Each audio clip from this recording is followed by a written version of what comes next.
Dangerous flash flooding hitting several states, and for some, it is just the beginning. Just look at the images tonight. The pounding rain in Texas, a foot of rain in 24 hours, all the way north to Minneapolis. Look at the earth there, giving way underneath the hospital. It is still standing tonight. The patient's okay. And look at this tonight. Entire homes in the heartland surrounded by water, neighborhoods unpassable unless you have a boat.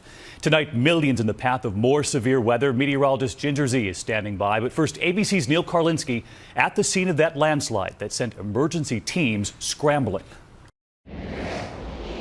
An emergency at the University of Minnesota Medical Center, a 100-yard chunk of hill that suddenly cut loose, leaving the building on a razor's edge. Paul Stegner saw it happen. No warning. All of a sudden, I saw a tree moving and the whole hill came down.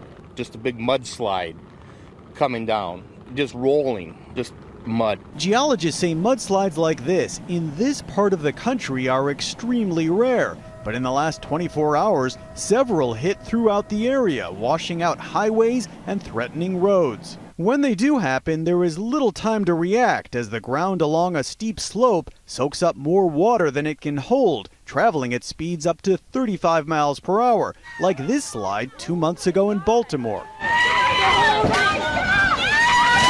And Minnesota is beyond soaked. Here's water along this river yesterday. Trails flooded over.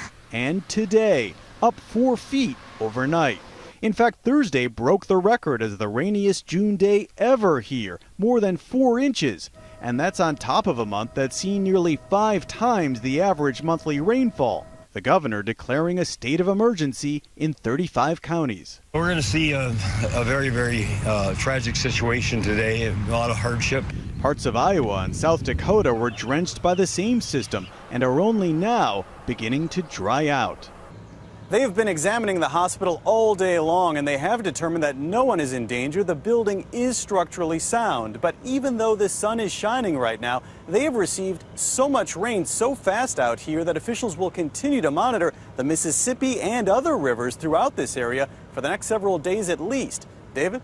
All right, a precarious situation. Neil, thank you. Let's bring in meteorologist Ginger Z tonight, and just the amount of rain, staggering. Yeah, you hear all these numbers, David, and you say, I can't put it into perspective. So we wanted to show you on a graphic just how much rain we're talking. This would be for the Twin Cities. An average for June to this date would be just over 2.5 inches. But this month alone to date, over 10.5 inches. We're talking 8 inches plus, a lot of that coming in the last 7 days. And Ginger, you were telling me more rain on the way. What do we expect tonight? Yes, and this is where it's falling already and where it will fall for the next 48 to 72 hours. We're talking through Sunday. There is a bullseye in southwestern Iowa, parts of eastern Nebraska, and another, if you'll look, in North Carolina, David. And this alone comes with some severe weather, too. Pockets of it tonight. You could see hail, already are seeing damaging winds, also isolated tornadoes possible, and there is a more gelled together area for severe storms. This would be for your Saturday. Anybody with a barbecue from Rapid City to Des Moines, look out. All right, we're all on the watch tonight. In the meantime, congrats on your wedding. Thank you. Great to have you back.